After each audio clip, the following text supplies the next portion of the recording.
2008년 1월 27일, 홍콩의 한 익명 게시판이 갑자기 뜨겁게 달아올랐어요. 진관이, 에디선 첸, 천관씨 라는 이름이 인터넷을 강타했죠. 왜? 그의 개인 노트북에서 유출된 수백 장의 사적인 성적인 사진과 동영상 때문이에요. 이 사진들은 진관이가 여러 유명 여배우 및 연예인들과 함께 찍은 것으로 매우 노골적인 성적인 내용이었어요. 사진 속에는 홍콩과 중화권의 톱스타들인 장백지, 세실리아 청, 종은동, 진리언 청, 진문원, 보보찬, 용조아, 레이첼란, 진사해, 캔디스 찬, 그리고 설계기, 피오너 시트 등이 포함된 것으로 알려졌죠. 루머로는 매기 큐, 나 일본 배우 스즈키 안, 엔소주키도 언급됐지만 이들은 공식적으로 연루되지 않았어요. 추정되는 연루자는 12명 내외로 정확한 숫자는 루머와 혼란 속에 여전히 불분명해요. 사진은 키러라는 익명의 네티즌이 조금씩 공개하면서 화제를 모았어요. KIRA는 마치 드라마 연재하듯 매일 새로운 사진을 업로드하며 대중의 관심을 끌었고 순식간에 홍콩을 넘어 중국, 대만, 한국, 심지어 서구권까지 퍼져나갔죠. 당시 홍콩 언론은 이 사건을 홍콩 연예계의 9.11이라고 부를 정도로 충격적이었어요. 빈과일보, 명보, 동방일보 같은 주요 매체는 1월 29일부터 2월 18일까지 20일간 연속으로 헤드라인을 장식하며 사건을 보도했어요. 네티즌들은 이게 진짜야? 어떻게 이런 일이? 하며 게시판을 뜨겁게 달궜죠. 도대체 이 사진들은 어떻게 유출된 걸까요? 이야기는 진관이의 노트북에서 시작돼요. 진관이는 2006년부터 여러 여배우들과 사적인 순간을 사진과 동영상으로 기록해왔어요. 그는 이 파일들을 자신의 노트북에 저장했는데 문제는 2008년 초 이 노트북을 컴퓨터 수리점에 맡기면서 터졌어요. 진관이는 사진을 삭제했다고 주장했지만 휴지통 비우기를 하지 않은 상태로 수리를 맡겼거나 수리기사가 복구 프로그램을 사용해 데이터를 추출한 것으로 추정돼요. 이 데이터는 수리기사가 브로커에게 거액 소문으로는 수십만 홍콩 달러를 받고 팔아넘기면서 인터넷으로 퍼져나갔어요. KIRA라는 유출자는 사진을 전략적으로 공개했어요. 하루에 몇 장씩 올리며 대중의 궁금증을 자극했고 이는 마치 스릴러 영화처럼 사람들을 끌어들였죠. 홍콩 경찰은 즉각 수사에 나섰어요.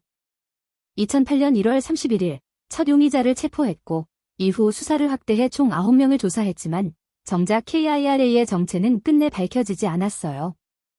결국 블로그나 게시판에 사진을 올리거나 공유한 소규모 유포자들만 최대 7년 징역 또는 벌금형을 받는 선에서 수사는 마무리됐죠. 하지만 이 과정에서 경찰의 과도한 공권력 사용이 논란이 됐어요. 홍콩 시민사회는 연예인 사건에 왜 이렇게 과하게 수사하냐며 비판했고 이는 이후 사생활 보호 논쟁으로 이어졌어요. 유출된 자료는 단순한 누드 사진이 아니었어요. 수백 장의 사진과 동영상은 매우 적나라한 성적인 장면을 담고 있었죠. 특히 종은동 같은 청순한 이미지의 스타가 포함된 사진은 대중에게 엄청난 충격을 줬어요. 당시 진관이는 인터뷰에서 가장 좋아하는 스포츠는 섹스라고 농담처럼 말한 적이 있는데 이 발언이 재조명되며 그의 플레이보이 이미지를 더욱 부각시켰죠. 일부 네티즌들은 약을 먹이고 찍은 거 아니냐는 음모론까지 제기했지만 이는 확인되지 않은 루머로 끝났어요. 사진은 매일 조금씩 공개되며 마치 드라마처럼 대중을 끌어들였어요. 오늘은 끝인가 싶으면 또 새로운 사진이 올라왔고 이 과정에서 홍콩 사회는 점점 더 혼란에 빠졌죠. 네티즌들은 게시판에서 다음 사진은 누구냐며 추측했고 일부는 이건 연예계의 종말이라며 과장된 반응을 보였어요. 이 사건의 중심에 있던 진관이와 연루된 여배우들은 단순한 스캔들 주인공이 아니라 사생활 침해로 인해 엄청난 피해를 입은 사람들이에요. 이들은 대중의 마녀 사냥, 언론의 과열 보도, 그리고 개인적인 상처를 감당해야 했죠. 주요 인물들의 당시 상황과 그들이 받은 충격을 하나씩 살펴볼게요. 1980년 캐나다 밴쿠버 출신의 홍콩 배우이자 가수. 영어, 광동어, 북경어, 일본어를 구사하며 무간도 2, 파이란, 초속 5cm 더빙 등으로 한국에서도 이름을 알렸죠. 잘생긴 외모와 자유분방한 매력으로 2000년대 초반 홍콩 연예계의 아이콘이었어요. 그는 패션 브랜드 시에로티를 설립한 사업가로도 활약했죠. 진관이는 홍콩과 할리우드를 오가며 활동하던 국제적인 스타로 젊은 층에서 특히 큰 인기를 끌었어요. 스캔들 당시 진관이는 사진이 불법 유출된 것이라고 주장하며 피해자 입장을 강조했어요. 2008년 2월 4일 그는 변호사를 통해 영상 메시지를 공개하며 사진을 다운로드한 사람은 공유하지 말아달라고 호소했죠. 2월 21일 홍콩 구룡만 전시무역센터에서 열린 기자회견에서는 사진은 내가 찍은 것이 맞지만 유출은 내 의지가 아니었다며 사과하고 홍콩 연예계 무기한 은퇴를 선언했어요. 그는 홍콩 사회에 끼친 피해에 대해 깊이 반성한다며 눈물을 보였죠. 충격, 그의 경력은 사실상 끝장났어요. 특히 절친이었던 사정봉, 장백지의 남편과 완전히 절연했죠. 소문으로는 홍콩 지하조직 삼합회가 그에게 50만 홍콩 달러, 약 8,500만 원의 현상금을 걸었다고도 했어요. 진관이는 사건 직후 미국으로 도피하며 치과 생활을 시작했어요. 그의 패션 브랜드 시에로티도 한동안 타격을 받았지만 그는 이를 지키기 위해 노력했죠. 장백지, 세실리아 청결혼과 경력의 위기. 파이란, 왕가위 감독의 2046 등으로 한국에서도 큰 사랑을 받은 홍콩 톱 여배우. 당시 사정봉과 결혼해 아들 루카스를 낳은 상태였어요. 그녀는 청순하면서도 강렬한 연기로 중화권 최고의 스타 중 한 명이었죠. 스캔들 당시 장백지는 진관이와 과거 연인 관계였고 유출된 사진은 그 시절 2002년에서 2006년경 찍힌 것들이었죠. 하지만 그녀가 이미 결혼한 상태였기 때문에 남편 사정봉과의 관계는 심각한 위기를 맞았어요. 사정봉과 진관이가 절친이었다는 점은 이 사건을 더 드라마틱하게 만들었죠. 2008년 2월 장백지는 침묵을 지켰지만 사정봉이 가정을 지키겠다며 그녀를 감싸는 모습을 보였어요. 하지만 2010년 사정봉이 공항에서 장백지가 진관이와 우호적으로 대화하는 모습을 보고 이혼을 결심했다는 이야기가 전해집니다. 충격, 장백지는 사건 직후 활동을 중단했어요. 홍콩의 유명 감독 두기봉은 장백지를 어떻게 다시 쓰겠냐며 그녀의 복귀가 어려울 것이라고 공개적으로 언급했죠. 대중의 비난과 마녀사냥은 그녀의 이미지를 크게 손상시켰어요. 특히 그녀가 결혼한 유부녀로서 이런 사진에 등장했다는 점에서 보수적인 홍콩 사회의 비판은 더욱 거셌죠. 종은동, 진리언 청 정신적 붕괴와 자살 시도. 홍콩 인기 걸그룹 튠즈의 멤버로 청순한 이미지로 사랑받던 여배우 겸 가수. 튠즈는 2000년대 초반 홍콩과 중국에서 폭발적인 인기를 끌었어요. 스캔들 당시 종은동은 사진 속 적나라한 모습으로 인해 가장 큰 충격을 받은 인물 중 하나였어요. 그녀는 자살 시도까지 할 정도로 심각한 정신적 고통을 겪었죠. 튠즈는 1년 2개월간 활동을 중단했고 파트너 채탁연, 아사, 혼자 그룹을 이끌어야 했어요. 2008년 2월 11일 종은동은 팬미팅에서 이전에 나는 바보였다. 사회에 폐를 끼쳐 사과한다며 눈물로 사과했어요. 이 장면은 많은 이들에게 그녀의 고통을 보여줬죠. 충격. 그녀의 청순한 이미지는 완전히 무너졌고 대중의 비난은 튠즈의 인기에도 큰 타격을 줬어요.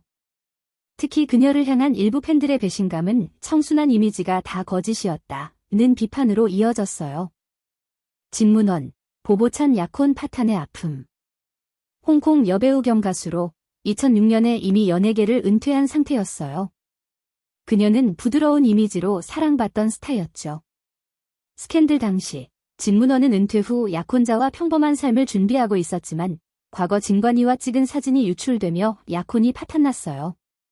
그녀는 다른 연루자들에 비해 충격이 덜했지만 사생활 침해로 인한 상처는 컸죠.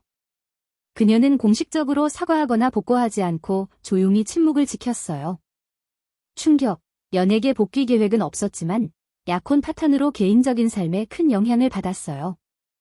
용조아, 레이첼란와 설계기, 피오너 시트 억울한 피해.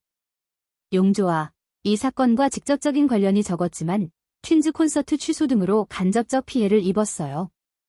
그녀는 사진에 등장하지 않았지만 루머로 인해 비난을 받았죠. 당시 그녀는 신인에 가까운 배우였기 때문에 더 억울했을 거예요. 설계기는 이 사건과 무관했음에도 불구하고 분노한 대중의 마녀사냥으로 플라스틱 병에 맞는 등 물리적 피해를 입었어요. 이는 당시 홍콩 사회의 과열된 반응을 보여주는 사례였죠. 그녀는 나와 상관없다며 강하게 항변했지만 대중의 분노는 쉽게 가라앉지 않았어요. 기타 루머 속 인물들. 매기 큐 할리우드에서도 활동하던 그녀는 루머로 이름이 오르내렸지만 실제 사진에는 등장하지 않았어요. 그녀는 즉각 나와 무관하다며 논란에서 빠졌죠. 스즈키 안, 일본 배우로 그녀 역시 루머로 언급됐지만 연루되지 않았어요. 당시 일본 팬들은 홍콩 스캔들에 왜 일본 배우가? 라며 황당해했죠. 사진이 유출되자 홍콩 대중은 연루된 여배우들에게 마녀 사냥을 시작했어요. 특히 장백지와 조문동은 청순한 이미지를 배신했다는 이유로 과도한 비난을 받았죠. 일부 팬들은 내가 믿었던 스타가 이렇게 부도덕하다니 라며 분노했고 설계기처럼 무관한 연예인까지 공격당했어요. 반면 진관이는 플레이보이로 낙인 찍혔지만 여배우들에 비해 상대적으로 덜한 비난을 받았다는 점에서 성차별 논란이 일었어요. 홍콩의 페미니스트 단체들은 왜 여배우들만 비난받나? 진관이가 사진을 찍고 저장한 것도 문제 아니냐며 문제를 제기했죠. 홍콩 언론은 이 사건을 매일같이 보도하며 불을 지폈어요. 빈과일보는 2008년 1월 29일부터 2월 18일까지 20일간 연속으로 헤드라인을 장식했고 명보와 동방일보도 매일 새로운 기사를 쏟아냈어요. ATV의 법정 프로그램 금일법정은 사건 발생 2개월 만인 3월 3일에 이 사건을 재현하며 논란을 키웠어요. 심지어 홍콩 드라마 법망군형 6화에서도 이 사건이 언급될 정도로 미디어는 빠르게 반응했죠. 이런 과열 보도는 대중의 관심을 증폭시켰지만 동시에 연루자들의 피해를 가중시켰어요. 일부 언론은 사진이 진짜인지 가짜인지를 분석한다며 노골적인 이미지를 그대로 보도해 비판받기도 했죠. 진관이는 2008년 2월 21일 홍콩 구룡만 전시 무역센터에서 열린 기자회견에서 공식적으로 사과했어요. 그는 사진은 내가 찍은 것이 맞지만 유출은 내 의지가 아니었다며 피해자들과 홍콩 시민들에게 사과했죠. 그는 홍콩 연예계를 떠나겠다며 무기한 은퇴를 선언했고 이후 미국으로 도피하며 치과 생활을 시작했어요. 이 기자회견은 홍콩 전역에서 생중계됐고 그의 눈물은 많은 이들에게 복잡한 감정을 불러일으켰죠. 홍콩 경찰은 유출자를 잡기 위해 대대적인 수사를 벌였어요. 2008년 1월 31일 첫 용의자를 체포했고 이후 수사를 확대해 총 9명을 조사했지만 정작 KIRA의 정체는 끝내 밝혀지지 않았어요. 대신 블로그나 게시판에 사진을 올리거나 공유한 소규모 유포자들만 처벌받았어요. 한 네티즌은 7년 징역을 선고받아 화제가 됐죠. 하지만 경찰의 과도한 수사로 인해 공권력 남용 논란도 불거졌어요. 일부 시민은 연예인 스캔들에 왜 세금을 이렇게 쓰냐며 비판했죠. 연루자들의 복구 노력. 장백지, 2010년 영화 속사정으로 복귀했지만 예전 같은 인기를 회복하진 못했어요. 사정봉과 2011년 이혼 후에도 배우로서 활동을 이어갔지만 대중의 시선은 여전히 차가웠죠. 그녀는 과거는 잊고 싶다며 인터뷰에서 스캔들을 언급하지 않으려 했어요. 조문동, 2010년 3월 튠즈의 새 앨범 이닝탄기으로 복귀했어요. 앨범 수록곡 방저과거에는 진관이 스캔들을 잊겠다는 메시지가 담겨 화제가 되었죠. 그녀는 팬들에게 다시 시작하고 싶다며 호소했어요. 진문원, 은퇴 상태였기 때문에 복권은 없었지만 약혼 파탄으로 개인적 상처를 안고 살아갔어요. 그녀는 대중 앞에 거의 모습을 드러내지 않았죠. 이제 17년이 지난 2025년, 이 사건의 주요 인물들은 어떻게 지내고 있을까요? 하나씩 살펴볼게요. 진관이. 근황. 진관이는 홍콩 연예계 은퇴 후 미국과 태국을 오가며 생활했어요. 2010년 대만에서 잠깐 복귀를 시도했지만 스캔들의 여파로 큰 성공을 거두지 못했죠. 2011년에는 16세 모델 사지혜와의 키스 사진 유출로 또다시 구설수에 올랐어요. 2016년 중국 슈퍼모델 친페이슈, 슈페이친과 공개 연애를 시작하며 화제가 되었고 2017년 딸을 낳았어요. 그는 딸에게 헌신하며 패션 브랜드 CLOT 운영에 집중하고 있죠. 하지만 2021년 중국의 홍색 규제로 퇴출 리스트 1순위에 오르며 연예계 복귀 가능성이 낮아졌어요. 최근 소식으로는 태국에서 신발 판매 등 사업에 몰두하고 있으며 네티즌들 사이에서 자오번산 닮았다는 농담이 돌기도 했죠. 현재 연예계보다는 사업가로 안정적인 삶을 꾸리고 있지만 스캔들의 그림자는 여전히 그를 따라다니는 모습이에요. 장백지. 근황. 장백지는 2011년 사정봉과 이혼 후 배우로서 꾸준히 활동했어요. 2018년에는 비밀리에 세 번째 아들을 낳았지만 아이의 아버지는 공개하지 않았죠. 속사정, 위험한 연인 등 영화로 복거했지만 전성기 시절의 인기는 회복하지 못했어요. 2020년대 들어서는 중국 예능 프로그램과 소셜미디어로 팬들과 소통하며 활동 중입니다. 그녀는 최근 인터뷰에서 과거는 과거일 뿐이라며 긍정적인 태도를 보였어요. 현재 여전히 연기 활동을 이어가고 있지만 스캔들로 인한 이미지 손상은 완전히 회복되지 않은 상태예요. 종은동. 근황. 종은동은 2010년 튠즈 복귀 후 꾸준히 활동했어요. 2013년 사업가 타일러 권과 교제하며 안정적인 삶을 꿈꿨지만 결혼까지 이어지진 않았죠. 튠즈는 2010년대 중반부터 다시 인기를 얻으며 홍콩과 중국에서 공연을 이어갔어요. 최근에는 예능과 드라마에 출연하며 다방면으로 활동 중입니다. 그녀는 팬들에게 과거의 아픔을 이겨냈다며 웃는 모습을 자주 보여주고 있어요. 현재 스캔들의 상처를 딛고 튠즈의 일원으로 활발히 활동하며 팬들의 사랑을 받고 있어요. 진문원. 근황. 진문원은 사건 이후 연예계로 돌아오지 않았어요. 약혼 파탄 후 개인적인 삶에 집중하며 대중의 시선에서 멀어졌죠. 최근 근황은 거의 알려지지 않아 조용히 지내는 것으로 보입니다. 현재 연예계와 완전히 거리를 두고 평범한 삶을 살고 있을 가능성이 높아요. 기타 연루자.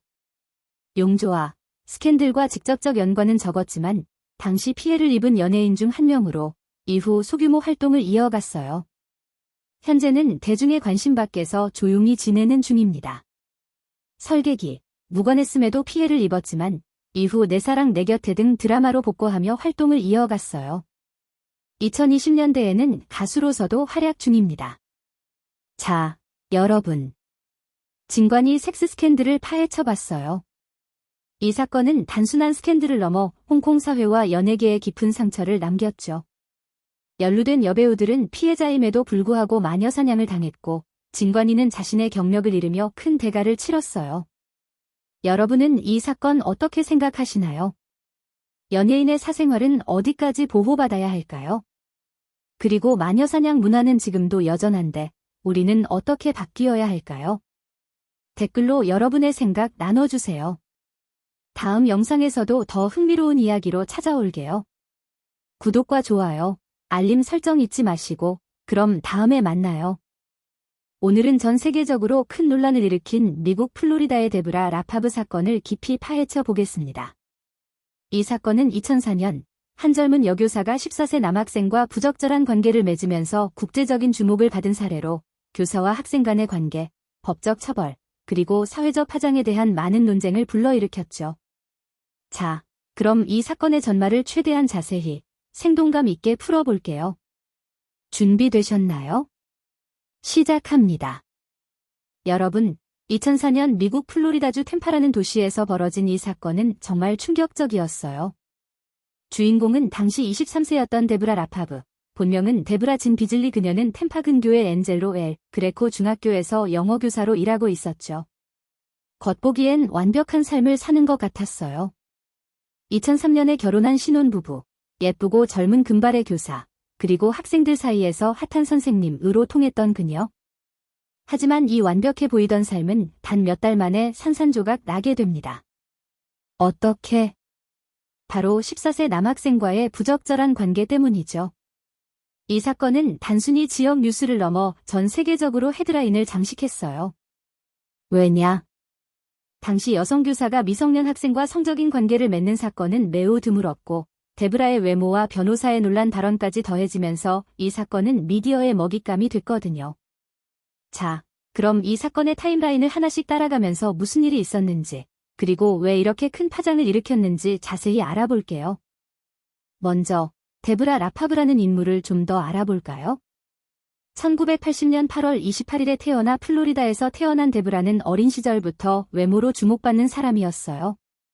고등학교 시절 1995년에서 1996년에 백스트리트 보이즈의 닉 카터와 1년 반 동안 사귀었다는 사실 알고 계셨나요? 당시 닉 카터는 떠오르는 스타였고 이 관계는 나중에 미디어에서 꽤 화제가 됐죠. 하지만 데브라는 닉과 헤어진 후 동급생 여성과 레즈비언 관계를 맺었다고 해요. 이 일 때문에 부모님이 그녀를 이스트 베이 고등학교에서 블루밍데일 고등학교로 전학시켰다고 합니다. 데브라는 1998년에 고등학교를 졸업하고 2002년에 대학에서 영어 학위를 취득했어요. 졸업 후 그녀는 그레코 중학교에서 영어 교사로 첫 커리어를 시작했죠. 2003년에는 오웬 라파브라는 남성과 결혼하면서 행복한 신혼생활을 시작하는 듯 보였어요. 하지만 이 시점에서 그녀의 삶은 이미 복잡한 방향으로 흘러가고 있었어요. 데브라는 나중에 법정에서 자신이 양극성 장애, 바이폴러 디스오더로 치료받고 있었다고 밝혔는데 이 정신적 상태가 사건에 어떤 영향을 미쳤는지 나중에 더 이야기할게요. 자, 이제 사건의 핵심으로 들어가 봅시다. 2004년 4월, 데브라는 학교에서 열린 태그 풋볼 게임에서 한 14세 남학생을 처음 만났어요.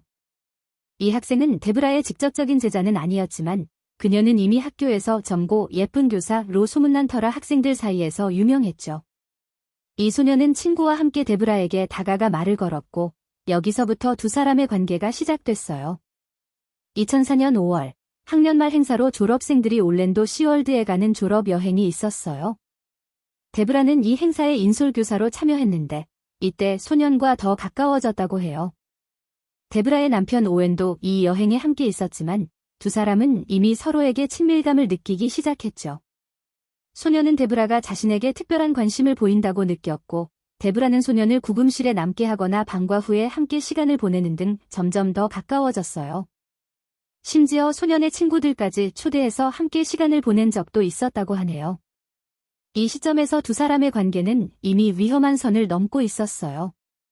소년은 데브라와 처음 키스를 했다고 주장했는데 이게 단순한 호기심으로 끝나지 않고 더 깊은 관계로 발전하게 됩니다. 학년이 끝나고 여름방학이 시작되면서 두 사람은 전화로 자주 연락했고 데브라는 소년을 여름 활동에 데려다주면서 차 안에서 키스를 나누는 일이 잦아졌어요. 그리고 이 관계는 곧 성적인 접촉으로 이어지게 됩니다. 2004년 여름, 데브라와 소년의 관계는 완전히 선을 넘었어요. 소년의 진술에 따르면 두 사람은 4일 동안 3번의 성관계와 여러 차례의 성적인 행위를 했다고 해요. 이게 얼마나 충격적이냐면 이 행위들은 다양한 장소에서 일어났어요. 데브라의 리버뷰 타운하우스 콘도, 데브라의 집 침실에서 성관계가 이루어졌다고 합니다. 학교 내 이동식 교실 데브라가 근무하던 교실에서도 부적절한 행위가 있었다고 해요.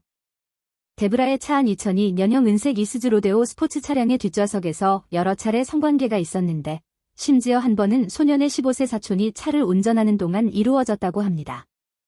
소년은 나중에 경찰에 이렇게 증언했어요. 데브라가 그에게 가슴을 보여달라고 요청했고 처음엔 브래지어 하단만 살짝 보여줬지만 친구들이 없는 상황에서 키스를 나누며 더 가까워졌다고요. 여름방학이 시작되면서 두 사람은 더 자주 만났고 데브라는 소년에게 전화번호를 주며 성관계를 계획했다고 해요. 심지어 한 파티에서 소년은 데브라를 여자친구라고 소개했죠. 이쯤 되면 여러분, 이게 얼마나 심각한 상황인지 느끼시죠? 데브라는 교사로서 학생을 보호해야 할 책임이 있었지만 오히려 그 권위를 이용해 미성년자와 부적절한 관계를 맺은 거예요.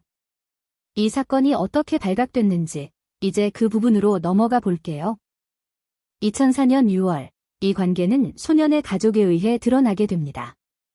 데브라가 소년을 데리고 그의 사촌을 만나러 100마일 떨어진 곳으로 갔을 때 소년의 이모가 데브라의 복장과 행동을 수상하게 여기고 의심을 품었어요. 이모는 소년이 성인 여성과 지나치게 가까워 보인다고 느꼈고 결국 소년의 어머니에게 이 사실을 전했죠. 어머니가 소년에게 다가가 물어보자 소년은 데브라와 성적인 관계를 맺고 있다고 털어놓았어요. 어머니는 즉시 경찰에 신고했고 템플 테라스 경찰은 수사를 시작했어요.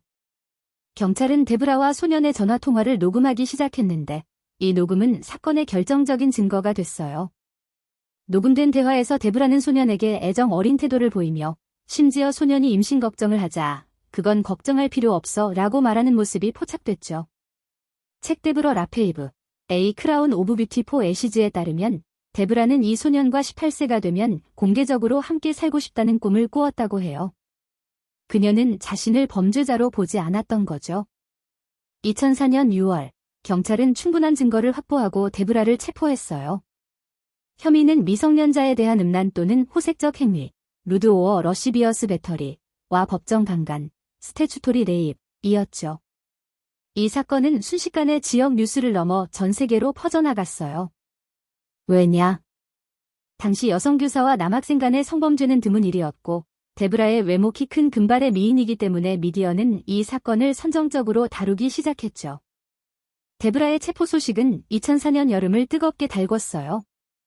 그녀는 2005년 오웬과 이혼했고 같은 해 재판이 시작됐죠. 하지만 이 재판에서 가장 논란이 된 건 데브라의 변호사 존 피츠기본스의 발언이었어요. 그는 법정에서 이렇게 말했어요. 데비를 플로리다 주립 여성교도소에 넣는 건 매력적인 젊은 여성을 사자 우리의 생고기를 던져 넣는 것과 같아요. 이 말, 여러분, 어땠을 것 같아요? 이 발언은 즉시 전 세계적으로 비판을 받았어요. 피해자 가족과 여성단체들은 이 발언이 성범죄의 심각성을 희석시키고 데브라의 외모를 이용해 동정을 얻으려 했다고 분노했죠. 이 발언은 사건을 더 선정적으로 만들었고 데브라는 미디어에서 금발의 섹시한 교사로 묘사되며 대중의 관심을 끌었어요. 하지만 이게 사건의 본질을 흐리는 결과를 낳았죠. 2005년 11월 데브라는 힐스보로 카운티 법원에서 두 건의 음란 또는 호색적 행위 혐의로 유죄를 인정했어요. 그녀는 피해자 가족에게 깊은 사과를 전하며 자신이 양극성장애 치료를 받고 있다고 밝혔죠. 제 가장 큰 후회는 이 소년에게 이런 일을 겪게 한 거예요 라고 법정에서 말했어요. 그녀의 유죄 협상은 상당히 관대한 편이었어요. 원래 10년형을 받을 수도 있었지만 결국 3년 가택연금, 7년 보호관찰, 그리고 성범죄자 등록으로 마무리됐죠. 감옥에 가지 않은 이유 중 하나는 변호사가 주장한 교도소 환경의 위험성과 데브라의 정신건강 상태 때문이었어요. 하지만 이 판결은 피해자 가족과 대중에게 큰 논란을 일으켰어요.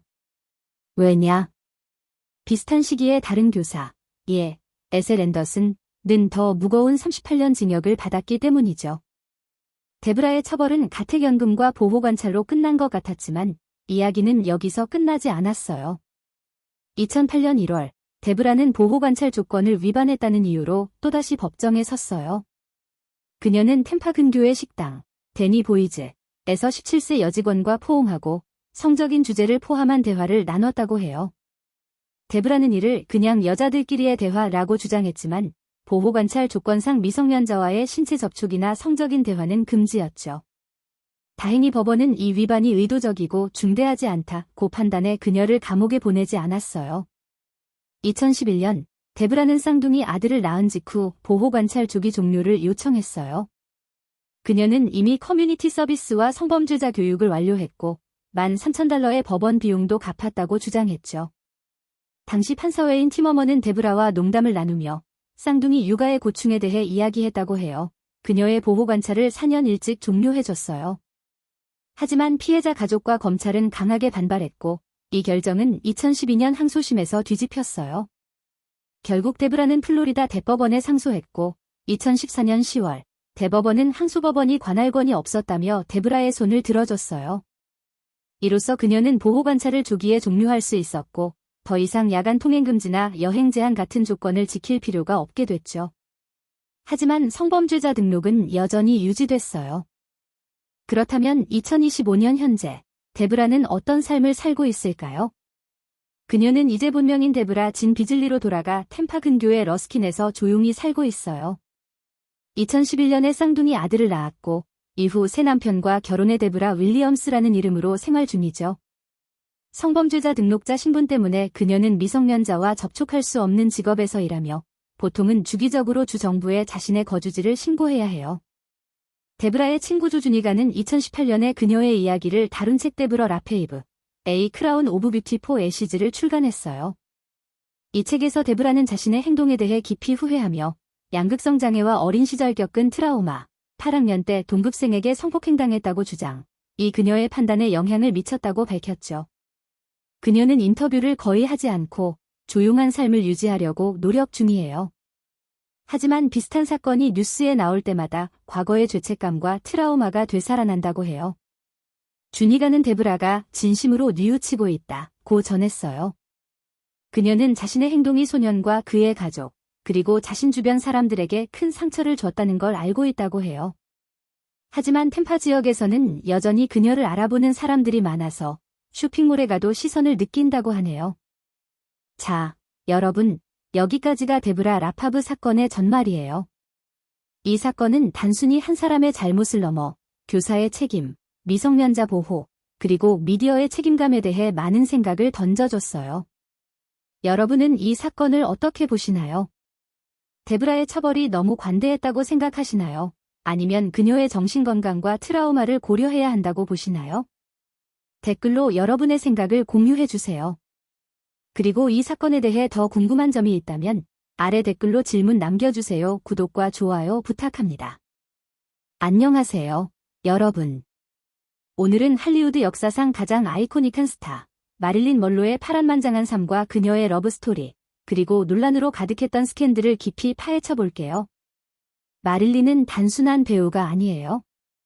그녀는 섹스 심벌, 비극의 여왕, 그리고 시대를 초월한 전설로 20세기 문화의 상징이죠.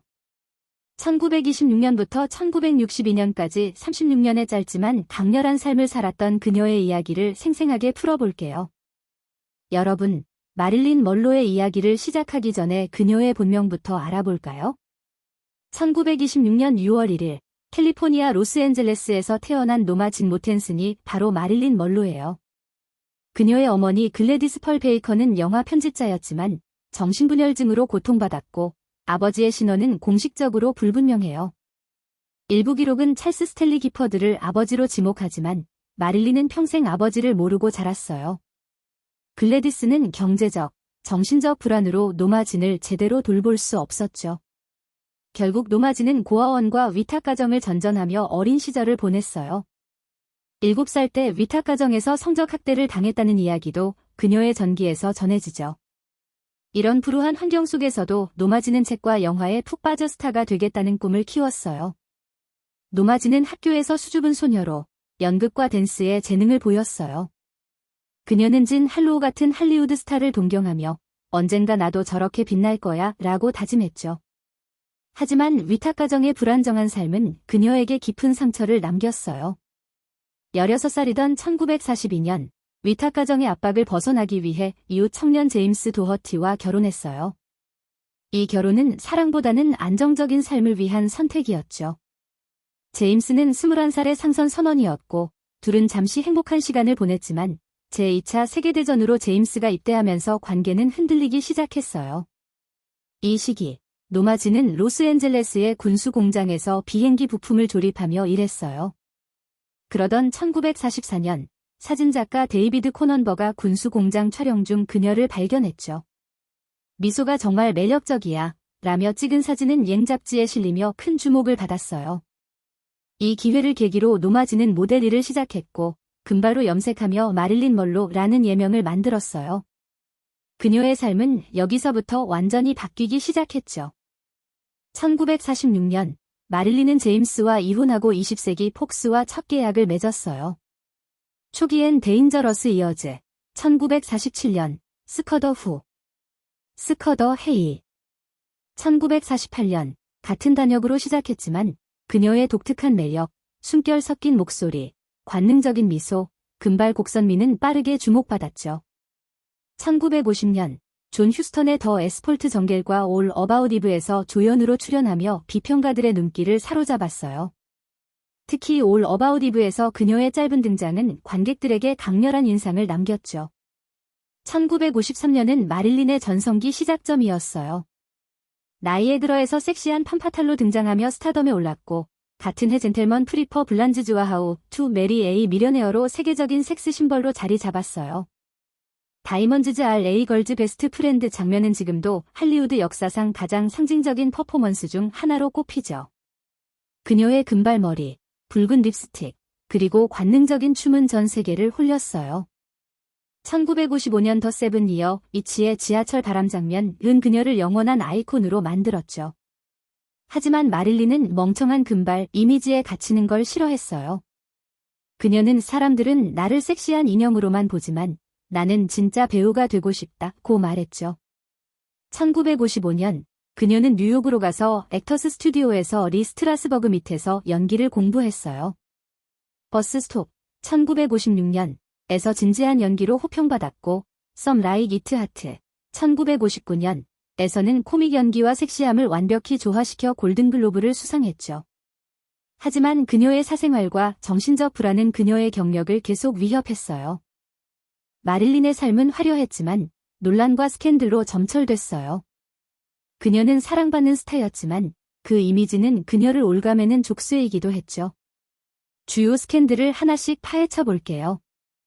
1949년 마릴린은 생활비를 벌기 위해 사진작가 톰 켈리의 누드 캘린더 촬영에 참여했어요.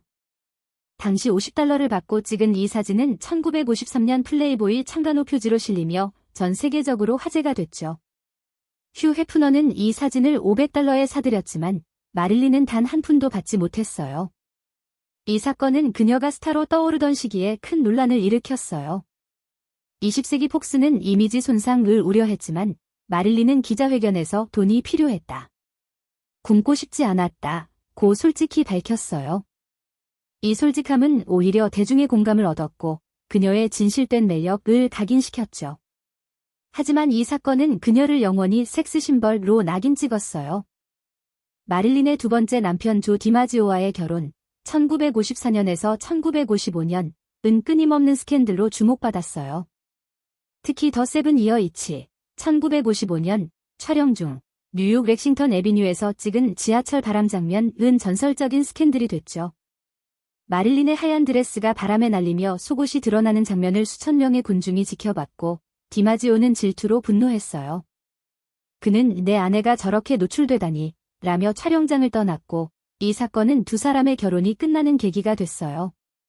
언론은 이 사건을 대서특필하며 마릴린의 섹시함이 결혼을 망쳤다고 보도했죠. 마릴린의 가장 큰 스캔들은 존 F. 케네디와 로버트 케네디와의 관계 루머예요. 1962년 5월 19일 메디슨 스퀘어 가든에서 열린 JFK의 생일 갈라에서 마릴린은 반짝이는 드레스를 입고 해피 버스데이, 에마어, 프레지던트를 섹시하게 부르며 전 세계를 놀라게 했죠. 이 공연은 두 사람의 불륜설을 부채질했어요. 일부 전기 작가는 마릴린이 JFK와 1961년에서 1962년 사이 여러 차례 미래를 가졌다고 주장했어요. 특히 JFK의 친구 피터 로포드의 파티에서 둘의 만남이 잦았다는 이야기가 전해지죠. RFK와의 루머는 더 논란적이에요.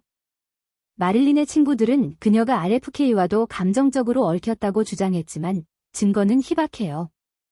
일부 음모론자는 마릴린이 케네디 가문의 비밀을 알고 있어 침묵당했다고 믿지만 이는 증명되지 않았어요. 이 루머는 그녀의 죽음 후 더욱 확대됐죠. 마릴린은 불면증, 불안장애, 그리고 우울증으로 인해 바르비투레이트와 암페타민에 의존했어요. 1960년대 그녀는 촬영장에서 지각하거나 대사를 잊는 일이 잦았고 썸프싱즈 가트 투 기브 1962년 촬영 중 병원에 입원하며 결국 해고당했죠. 언론은 그녀를 불안정한 스타로 묘사했고 약물 문제는 그녀의 이미지를 더욱 손상시켰어요. 그녀는 내가 약에 의존하는 건 잠을 자고 싶기 때문이라며 고통을 호소했지만 대중의 비난은 멈추지 않았어요. 1950년대 메카시즘 시대 마릴린은 나서 밀러와의 결혼으로 FBI의 감시를 받았어요. 밀러는 좌파적 성향으로 의심받았고 마릴린이 그의 정치적 활동을 지지하며 멕시코 공산주의자들과 만났다는 의혹이 제기됐죠. FBI는 그녀의 파일을 작성했지만 실제 증거는 없었어요. 이 논란은 그녀의 멍청한 금발 이미지를 뒤흔들며 정치적 마릴린이라는 새로운 면모를 부각시켰어요. 마릴린은 가수 프랭크 시나트라와 1960년대 초 짧은 로맨스를 즐겼어요. 둘은 1960년 네츠 메이크 러브 촬영 중 가까워졌고 시나트라는 그녀를 상처받은 천사라고 불렀죠. 마릴린은 시나트라의 라스베이거스 공연에 자주 초대받았고 둘의 관계는 우정과 로맨스의 경계에 있었어요. 그녀는 또한 감독 엘리아 카잔, 1951년경, 배우 말론 브란도, 1950년대 중반, Some Like It Hot의 동료 토니 커티스와도 루머가 있었어요. 토니는 마릴린과 키스하는 건 즐거웠지만 그녀는 너무 불안정했다고 했죠. 마릴린은 내가 사랑한 남자들은 나를 진짜로 이해하지 못했다고 털어놨어요. 1962년 8월 5일 마릴린은 LA 브렌트우드 자택에서 36세로 사망했어요. 공식 사인은 바르비투레이트 과다 복용으로 인한 자살이었지만 그녀의 죽음은 수많은 음모론을 낳았어요. 케네디 가문이 그녀를 침묵시키기 위해 살해했다는 설, 마피아 연루설, CIA 개입설 등이 제기됐죠. 그녀의 가정부 유니스 머레이는 마릴린은 우울했지만 자살할 사람은 아니었다고 했어요. 마릴린의 정신과 의사 랄프 그린스는 그녀가 죽기 전날 RFK와 전화로 다퉜다고 증언했지만 이는 확인되지 않았어요. 그녀의 죽음은 여전히 미스터리로 남아있어요. 마릴린은 죽은 후에도 전 세계적으로 사랑받는 아이콘이 됐어요. 그녀의 영화는 지금도 클래식으로 꼽히고 앤디 워홀의 초상화, 패션 브랜드, 광고에서 그녀의 이미지는 여전히 살아있죠. 그녀는 사람들은 나를 섹스 심벌로만 보지만 나는 진짜 배우가 되고 싶었다고 했어요. 그녀의 비극적인 삶은 여성 스타의 착취와 대중의 기대를 드러냈죠. 2025년 현재 그녀의 영화는 스트리밍 플랫폼에서 여전히 사랑받고 전기 영화와 다큐멘터리로 재조명되고 있어요. 마릴린 먼로는 사랑과 비극의 아이콘이었어요. 그녀의 러브스토리는 할리우드만큼이나 화려했고 스캔들은 그녀를 더 큰 전설로 만들었죠. 그녀는 내가 원하는 건 진짜 사랑과 존중이라고 했지만 대중은 그녀를 영원히 마릴린 먼로로 소비했어요. 여러분은 마릴린을 어떻게 기억하나요? 그녀의 삶과 사랑에 대해 댓글로 나눠주세요. 구독, 좋아요, 알림 설정 잊지 마시고 다음 영상에서 만나요. 안녕하세요. 많은 이야기입니다. 오늘은 플레이보이를 만든 진정한 플레이보이 휴 해프너를 알아볼게요. 여러분, 휴 해프너를 알기 전에 그의 어린 시절부터 시작해볼게요. 1926년 4월 9일, 미국 일리노이주 시카고에서 태어난 휴 마스턴 해프너는 보수적인 중서부 메소디스트 가정에서 자랐어요. 아버지 글렌 루시우스 해프너는 회계사, 어머니 그레이스 캐롤라인은 교사였죠. 그의 부모는 네브래스카 출신으로 스웨덴, 독일, 영국 혈통을 가진 엄격한 청교도 가정이었어요. 집안에선 술도, 욕도, 섹스에 대한 대화도 금기였죠. 해프너는 이런 억압적인 환경을 감정 없는 가정이라고 회고했어요. 그는 어린 시절부터 만화와 영화에 푹 빠졌어요. 특히 진 할로우, 베티 그레이블 같은 1930에서 40년대 할리우드 스타들에게 반했죠. 영화 카사블랑카를 보며 로맨스와 자유로운 삶을 꿈꿨고 만화책을 그리며 창의력을 키웠어요. 고등학교 시절엔 신문사를 만들고 학생회장을 지냈지만 첫사랑 베티 콘클린에게 차인 후 자신을 쿨한 녀석으로 재창조하며 해프라는 별명을 붙였어요. 이게 바로 플레이보이의 시작점이었죠. 1944년 제2차 세계대전 중 군복무를 했지만 전투병이 아닌 사무직으로 군신문에 만화를 그렸어요. 1949년 일리노이 대학교에서 심리학 학사를 취득한 그는 잡지사에서 일하며 출판의 꿈을 키웠죠. 에스콰이어에서 카피라이터로 일했지만 $5 인상을 거절당하자 사표를 던졌어요. 이때 그는 결심했죠. 내가 원하는 잡지를 만들겠다. 1953년 해프너는 시카고의 작은 아파트에서 플레이보이를 창간했어요. 원래 이름은 스태그 파티였지만 상표권 문제로 플레이보이로 변경했죠. 어머니에게 $1,000, 동생 키스와 투자자들에게 $8,000를 빌려 첫 호를 만들었어요. 첫 호의 표지는 마릴린 먼로의 1949년 누드 캘린더 사진으로 장식됐고 5만 장 이상 팔리며 대성공을 거뒀죠. 하지만 먼로는 이 사진 사용에 대해 단 한 푼도 받지 못했어요. 플레이보이는 단순한 남성 잡지가 아니었어요. 해프너는 젊은 도시 남성을 위한 라이프 스타일 잡지를 목표로 섹스뿐 아니라 문학, 예술, 철학을 담았죠. 잭 케루악, 레이 브래드버리, 마거릿 애트우드 같은 작가들의 단편소설과 알렉스 헤일리의 인터뷰, 마틴 루터 킹 주니어, 말콤 X 등을 실으며 지적 매력을 뽐냈어요. 특히 1955년 찰스 보몬트의 소설 더 크로키드만은 동성애가 표준인 세계에서 이성애자가 박해받는 이야기를 다뤄 논란을 일으켰죠. 해프너는 이성애자를 박해하는 게 잘못이라면 그 반대도 잘못이라며 성소수자 권리를 옹호했어요. 1960년대 플레이보이는 700만 부에 달하는 판매고를 기록하며 세계에서 가장 성공한 남성 잡지로 자리 잡았어요. 해프너는 플레이보이 클럽을 열어 프라이빗 키 멤버십을 통해 인종차별 없는 공간을 만들었고 재즈 아티스트 엘라 피츠제럴드, 코미디언 딕 그레고리를 초대하며 다양성을 강조했죠. 그는 TV쇼 플레이보이즈 펜트하우스 1959년에서 60년와 플레이보이 애프터 다워 1969년에서 70년을 통해 세련된 배철러 라이프 스타일을 전파했어요. 해프너의 삶은 플레이보이 맨션에서 절정을 이뤘어요. 시카고와 라의 맨션은 그의 성적인 유토피아로 수영장, 동굴 같은 스파, 그리고 끝없는 파티로 유명했죠.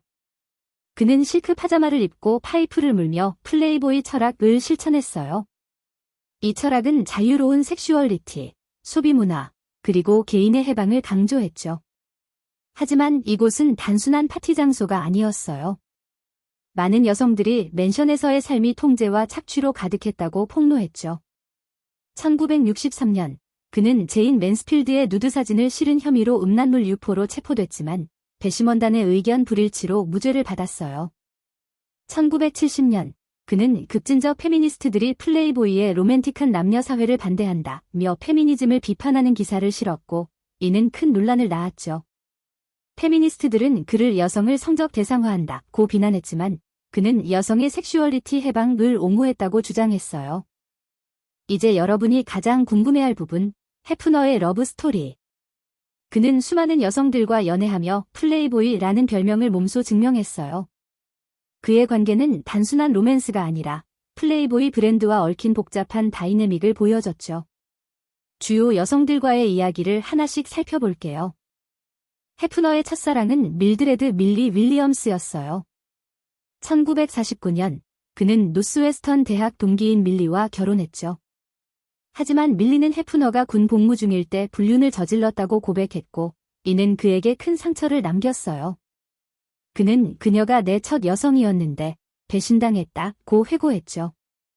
두 사람 사이엔 딸 크리스티, 1952년생, 훗날 플레이보이 CEO와 아들 데이비드, 1955년생가 태어났지만 플레이보이의 성공과 해프너의 방탕한 생활로 1959년 이혼했어요. 밀리는 이후 조용히 살았고 해프너는 그녀는 좋은 사람이었지만 내 삶과 맞지 않았다고 말했어요. 이혼 후 해프너는 플레이보이 플레이메이트들과 자유로운 연애를 즐겼어요. 그는 내가 원하는 삶을 살기 시작했다며 바비 벤턴과의 관계가 특히 유명했죠. 1969년 18세의 바비는 플레이보이 클럽에서 일하다 해프너, 당시 42세를 만났어요. 두 사람은 1969년에서 1976년까지 연애하며 맨션에서 함께 살았죠. 바비는 플레이보이 표지 모델로 여러 번 등장했고 해프너는 그녀를 내 삶의 큰 부분이라고 불렀어요.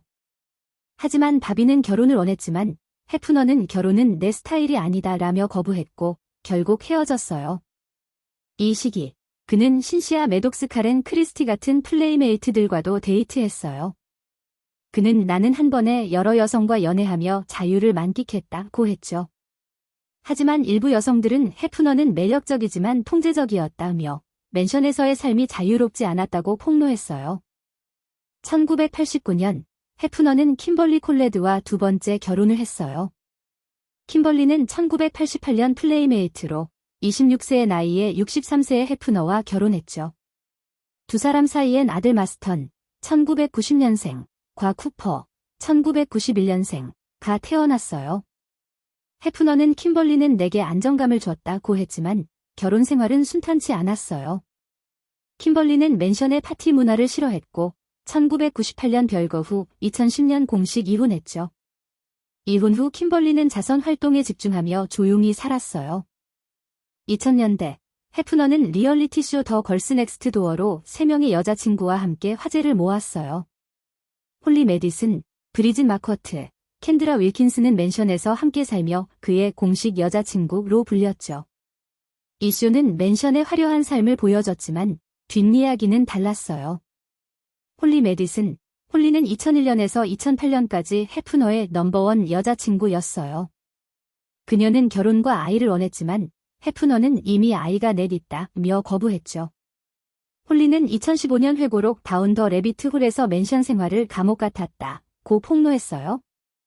6시 통금, 주간 수당, 섹스 스케줄 등 통제적인 환경을 비판했죠. 브리짓 마커트, 브리짓은 2002에서 2009년까지 함께했으며 쇼에서 유쾌한 성격으로 사랑받았어요.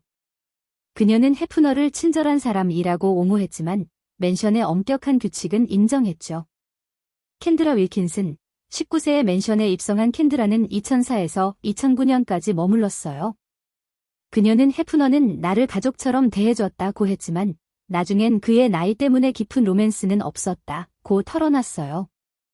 이 셋은 2008년에서 2009년 사이 차례로 맨션을 떠났고 쇼는 시즌 6으로 막을 내렸어요. 2012년 해프너는 86세의 나이에 26세의 크리스탈 해리스와 결혼했어요. 크리스탈은 2008년 맨션 파티에서 만나 2009년부터 여자친구로 지냈죠. 2011년 결혼 직전 크리스탈이 도망쳤지만 2012년 다시 화해해 결혼했어요. 크리스탈은 2024년 회고록 온니세이 고드싱즈에서 해프너는 나르시시스트였고 상처받은 여성들을 선택해 조종했다고 폭로했어요. 그녀는 맨션의 엄격한 규칙, 통금, 수당, 바이아그라로 인한 성생활 문제 등을 비판하며 내가 갇혀 있었다고 했죠. 하지만 해프너는 그녀를 내 인생의 마지막 사랑이라고 불렀어요. 해프너는 성혁명을 이끈 영웅으로 칭송받았지만 비판도 만만치 않았어요.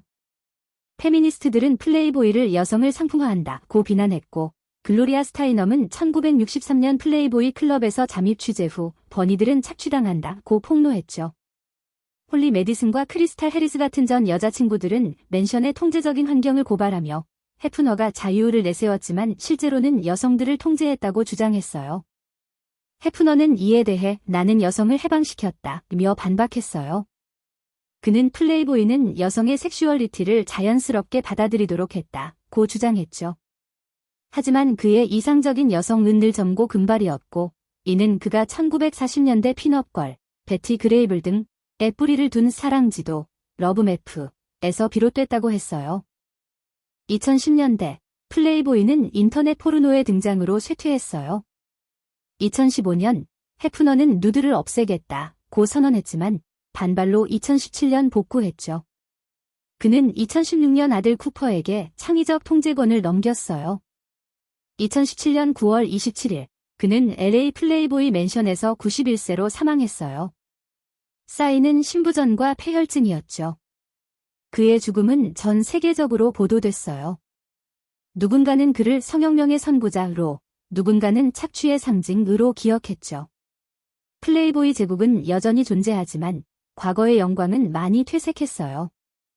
휴 해프너의 아내들의 근황, 2025년 기준 크리스티 해프너, 플레이보이 CEO, 1988년에서 2009년을 지냈으며 현재 자선 활동에 집중하고 있어요.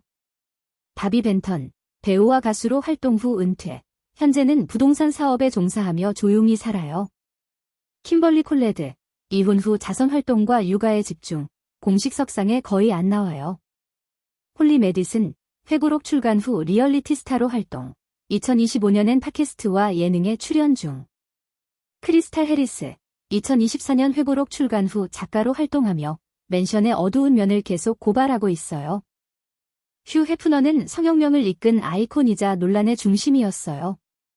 그는 자유로운 섹슈얼리티와 소비 문화를 전파했지만 여성 착취와 통제라는 비판도 피할 수 없었죠. 그의 러브스토리는 플레이보이 브랜드만큼이나 화려했지만 그 이면엔 복잡한 권력 다이내믹이 있었어요. 여러분은 해프너를 어떻게 생각하시나요? 영웅일까? 악당일까? 댓글로 의견 나눠주세요. 구독, 좋아요, 알림 설정 잊지 마시고 다음 영상에서 만나요.